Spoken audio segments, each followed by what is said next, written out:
आप सभी दोस्तों का स्वागत है आपके YouTube channel the over trader पर। आज हम जिस टॉपिक पे वीडियो बना रहे हैं उस टॉपिक का नाम है option buyer versus option seller. तो मार्केट में दो पार्टिसिपेंट्स होते हैं। जब आप ट्रेडिंग में एंट्री करोगे ना, जब आपकी एंट्री ट्रेडिंग में होती है तब याद रखना मार्केट में दो पार्टिसिपेंट्स होंगे। और जब ट्रेडिंग करना स्टार्ट करोगे आप तो मार्केट में दो पार्टिसिपेंट्स होंगे। एक होंगे ऑप्शन बायर, ठीक है, एक पार्टिसिपेंट्स होंगे ऑप्शन बायर और दूसरे पार्टिसिपेंट्स होंगे ऑप्शन सेलर। कभी ये बात ध्यान देना, ऑप्शन बायर होंगे और ऑप्शन सेलर होंगे, ठीक है। Option buyer versus option seller. तो ऑप्शन बायर में भी दो होंगे, एक होंगे कॉल बायर, दूसरे होंगे पुट बायर। दोनों, एक होंगे कॉल बायर और दूसरे होंगे पुट बायर, ठीक है। सिमिलरली ऑप्शन सेलिंग में भी दो पार्टिसिपेंट्स होते, एक होते कॉल सेलर और दूसरे होते पुट सेलर। ये बात समझ के चलना। आपको ये बात समझ गई? देखिए, ऑप्शन ट्रेडिंग में दो पार्टिसिपेंट्स होते, ऑप्शन बायर और ऑप्शन सेलर। ऑप्शन बायर और ऑप्शन सेलर में हमें कॉल बायर मिलता है और एक कॉल सेलर मिलता है। इस बात को आप समझ लीजिए। ट्रेडिंग जब भी स्टार्ट करोगे ऑप्शन बायर और ऑप्शन सेलर में से आपको एक को चूज़ करना पड़ेगा। आपको क्या करना है, ऑप्शन बायर में भी कॉल बायर होते हैं और पुट बायर होते हैं, ऑप्शन सेलर में कॉल सेलर और पुट सेलर होते हैं, ठीक है।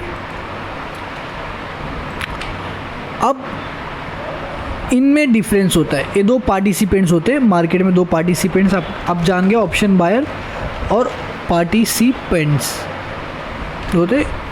अब इन ऑप्शन बायर और ऑप्शन सेलर का हम डिफरेंस जानेंगे, ठीक है। हम ऑप्शन बायर और ऑप्शन सेलर के डिफरेंस जानेंगे। सबसे पहले इंपॉर्टेंट चीज़ यही है कि ऑप्शन बायर होता क्या है। Option buyer versus option seller. आपको क्या बनना चाहिए इनमें से सबसे इम्पोर्टेंट। तो आप जब भी मार्केट में पार्टिसिपेट करते हो तो आप ऑप्शन बायर बन सकते हो या तो ऑप्शन सेलर बन सकते हो। अगर आप ऑप्शन बायर बनते हो तो एक बात याद रखना, आपका प्रॉफिट जो होगा ना वो अनलिमिटेड होगा, वो प्रॉफिट आपका अनलिमिटेड होगा, लेकिन लॉस लिमिटेड होगा। याद रखना, ये आपका बेनिफिट होता है। एक ऑप्शन बायर का बेनिफिट होता है, ठीक है। ये बेनिफिट पार्ट है कि ऑप्शन बायर का प्रॉफिट लिमिटेड होता है, अनलिमिटेड होता है, लेकिन लॉस लिमिटेड होता है। लेकिन डिसएडवांटेज क्या होता है?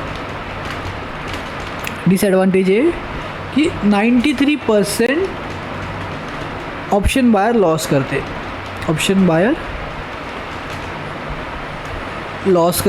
लॉस होता है उनका। रीज़न क्या है? Theta DK. ये थीटा डीके कॉन्सेप्ट है जिसकी वजह से एक ऑप्शन बायर लॉस करता है, ठीक है। ये आपका एडवांटेज था। अभी ऑप्शन सेलर का क्या है? ऑप्शन सेलर के पास पहला डिसएडवांटेज आता है। ऑप्शन जैसे बायर का एडवांटेज होता है उसी तरह ऑप्शन सेलर का पहला डिसएडवांटेज डिसएडवांटेज क्या होता है ऑप्शन सेलर के पास? ऑप्शन का डिसएडवांटेज होता है कि उसका लॉस जो होता है वो अनलिमिटेड होता है और प्रॉफिट जो होता है ना वो लिमिटेड होता है। प्रॉफिट लिमिटेड होता है, ये बात समझ लेना, ठीक है। लॉस अनलिमिटेड होगा, प्रॉफिट लिमिटेड होगा, ये डिसएडवांटेज है। एडवांटेज क्या है इसका? एडवांटेज ये है, एडवांटेज ये है कि जो 7%, अब आप देख सकते हो एक ऑप्शन सेलर का एडवांटेज क्या होता है कि 93 टाइम्स ऑप्शन सेलर जीतता है। तो क्या हमें ऑप्शन सेलिंग करना चाहिए? हाँ, बिल्कुल ऑप्शन सेलिंग करना चाहिए, बिकॉज मैं खुद ऑप्शन सेलिंग करता हूँ तो मैं प्रॉफिट कैसे बनता है मुझे पता है। लेकिन ऑप्शन सेलिंग के लिए मार्जिन ज़्यादा लगता है, पैसे ज़्यादा लगते हैं, लेकिन उस पैसे को रिड्यूस भी किया जा सकता है। अभी हम ये भी सीखेंगे कि ऐसे किस तरह एक ऑप्शन बायर का प्रॉफिट अनलिमिटेड होता है, एक ऑप्शन सेलर का लॉस अनलिमिटेड होता है। ये सारी चीज़ें हम सीखने वाले हैं अभी जस्ट। तो अब वीडियो कंटिन्यू कीजिए। देखिए, आप आते हो, ये ज़ीरोधा का वेबसाइट है। यहाँ पे ऑर्डर्स में आना है, हमें ऑर्डर्स में आके बास्केट क्रिएट करना है और यहाँ से न्यू बास्केट क्रिएट करना है। न्यू बास्केट हम लिख देते option buyer versus option seller, यहाँ पे हम लिख देते हैं option buyer versus option seller, ठीक है। और यहाँ पे इंस्ट्रूमेंट ऐड करते हैं। अभी इंस्ट्रूमेंट क्या ऐड करेंगे, देखिए अभी इतना तो आप सब समझ गए होंगे, इतना आप सबको समझ में आ गया होगा, इतना तो आप सभी को समझ में आ गई चीज़ें। अब हम समझते चार्ट पे। देखिए अब आपसे सवाल कर रहा हूँ मैं, आपसे बहुत इंपॉर्टेंट सवाल कर रहा हूँ आप सभी से। अब सबसे इम्पोर्टेंट एक सवाल है, आप मुझे बताइए, आप मुझे एक चीज़ बताइए, छोटी सी बात है, पहला भी इस पे आइए। तो हम क्या करते हैं, 51,000 एक स्ट्राइक प्राइस, जो करंट प्राइस चल रहा है मार्केट में 51,500, उसके अभी आपको क्या लगता है, देखिए एक ऑप्शन बायर है, देखिए सबको डिलीट करते हैं हम। एक ऑप्शन बायर को क्या लगता है, एक ऑप्शन बायर को लगता है कि मार्केट यहाँ से ऊपर जाएगा। आप में से जितने लोगों ने ट्रेडिंग की है उनको पता है कि आपको लगता है मार्केट ऊपर जाएगा, लेकिन आपके कोई अगेंस्ट रहता है जिसको मार्केट लगता है कि मार्केट नीचे जाएगा। लेकिन अगेंस्ट कौन है, ये ऑप्शन सेलर होता है। आपके हिसाब से अगर मार्केट ऊपर जाएगा तो आप क्या करोगे, आप सब कॉल बाय करोगे, आप सब कॉल बाय करोगे, आप सब कॉल को बाय करोगे। लेकिन जो आपके अगेंस्ट है, आपके अगेंस्ट कौन है, एक ऑप्शन सेलर। एक ऑप्शन क्या सेलर क्या करेगा, वही कॉल को सेल करेगा, सेम कॉल को सेल करेगा। समझिए मेरी बात, आप कॉल बाय करोगे क्योंकि आपको लगता है कि बैंक निफ्टी ऊपर जाने वाली, तो आपने कॉल बाय किया, क्योंकि बैंक निफ्टी ऊपर जाएगी तो कॉल का भाव बढ़ेगा। लेकिन आपके अगेंस्ट जो बैठा हुआ इंसान है उसको लगता है कि बैंक निफ्टी गिरेगी, तो कॉल सेल करेगा ऑप्शन राइटर बन के। तो इधर ऑप्शन सेलर, ऑप्शन बायर। अभी क्या होता है, आप दोनों के बीच में एक शर्त लगी। शर्त क्या लगी, 51,000 आज के दिन, ये बात समझिए, आज के दिन बैंक निफ्टी 51,500 के ऊपर रहेगी। एक ऑप्शन बायर बोलता है, एक ऑप्शन बायर के हिसाब से, आपके हिसाब से क्या होता है, 51,500 के ऊपर रहेगी। तो और एक ऑप्शन सेलर के हिसाब से क्या होता है कि वो सोचता है कि आज के दिन बैंक निफ्टी 51,500 के नीचे रहेगी।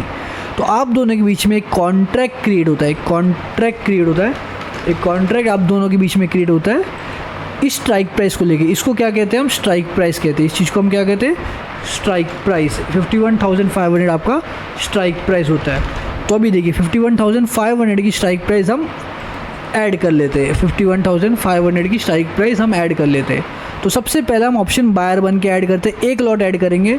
एक लॉट का कितना पैसा लग रहा है बताइए, आपको एक लॉट का ऑप्शन बाइंग करने का सिर्फ 5,000 रुपये लग रहा है, सिर्फ 5,000 रुपये लग रहा है। तो ठीक है, लेकिन यही जब ऑप्शन सेलिंग करते हो आप, यहाँ पे जस्ट देखिए सेल लिख के आ रहा है, आपको 1,00,000 रुपये लगता है मार्जिन। 1,00,000 रुपये आपको मार्जिन भरना पड़ेगा अगर ऑप्शन सेलिंग करना चाहते हो, और वही ऑप्शन बाइंग करो तो आपको 5,000 रुपये लगता है। इस तरीके से आप समझोगे तो ये ऑप्शन बायर का जो होता है, अभी देखिए लॉस लिमिटेड, लॉस लिमिटेड होता है ऑप्शन बायर का। ऑप्शन बायर लॉस लिमिटेड, क्यों लिमिटेड, बिकॉज वो 5,000 रुपया भर रहा है, सिर्फ 5,000 रुपया भर रहा है, तो इसको 5,000 रुपये से ज़्यादा उसका लॉस हो नहीं सकता। वो 5,453 रुपया भर रहा है, इससे लॉस हो नहीं सकता है। प्रॉफिट अनलिमिटेड, प्रॉफिट अनलिमिटेड का मतलब जो चीज़ हो वो 363 रुपीज़ पे बाय कर रहा है, वो 400 भी जा सकती है, इट कैन गो, वो 400 भी जा सकती है, वो 400 भी जा सकती है, 500 भी जा सकती है, वो किसी ने नहीं देखा है। इस हिसाब से ऑप्शन बायर का जो होता है वो प्रॉफिट जो होता है वो पूरा अनलिमिटेड होता है। देखिए लॉस लिमिटेड, प्रॉफिट अनलिमिटेड। लेकिन ये प्रॉफिट अनलिमिटेड आता कहाँ से, आता है ऑप्शन सेलर के पास से। ऑप्शन सेलर के पास से इनका जो प्रॉफिट होता है वो अनलिमिटेड आता है। कैसा आता है आप देखो, अब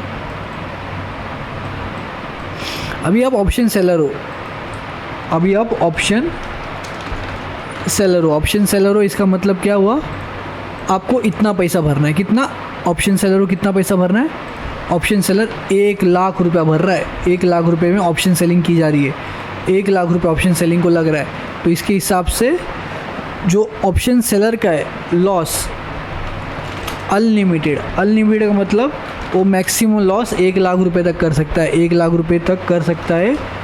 इफ़ बैंक निफ्टी 6,000 पॉइंट ऊपर जाएगी तो लॉस उसका अनलिमिटेड 1,00,000 का है। प्रॉफिट लिमिटेड है, प्रॉफिट लिमिटेड क्या है, जो 5,453 रुपये दिया जा रहा है उसको, जो 5,453 रुपये जो उसको दिया जा रहा है वो उसका मैक्सिमम प्रॉफिट है, उससे ज़्यादा कुछ नहीं है।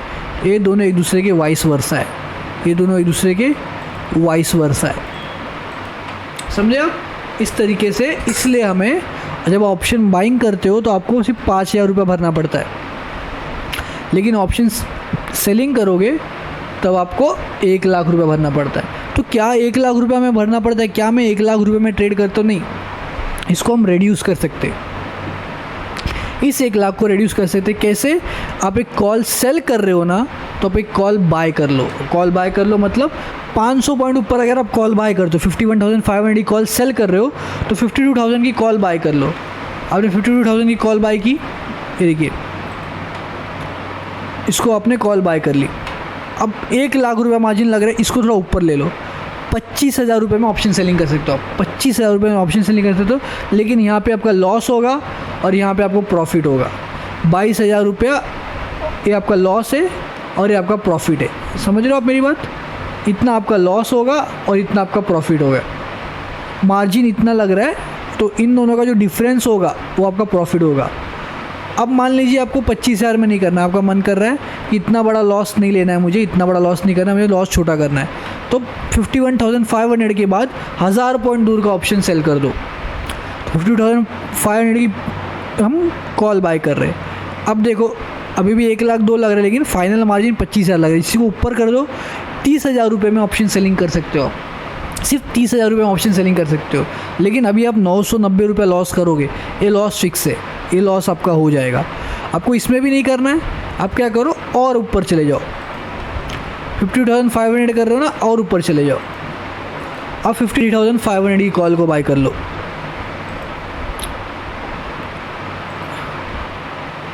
अब 43,000 में ऑप्शन सेलिंग करोगे और 165 रुपीज़ का लॉस होगा आपका।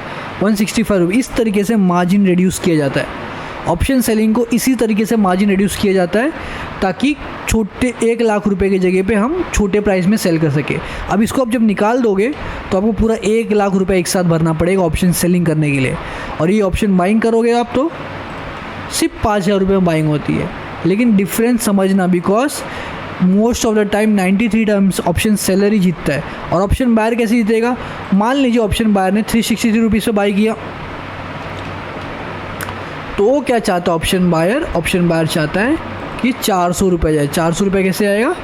इस तरीके से बैंक निफ्टी में मूवमेंट आएगा, तो भाव इस तरीके से बढ़ता है। कभी भी भाव इस तरीके से बढ़ता है। 363 से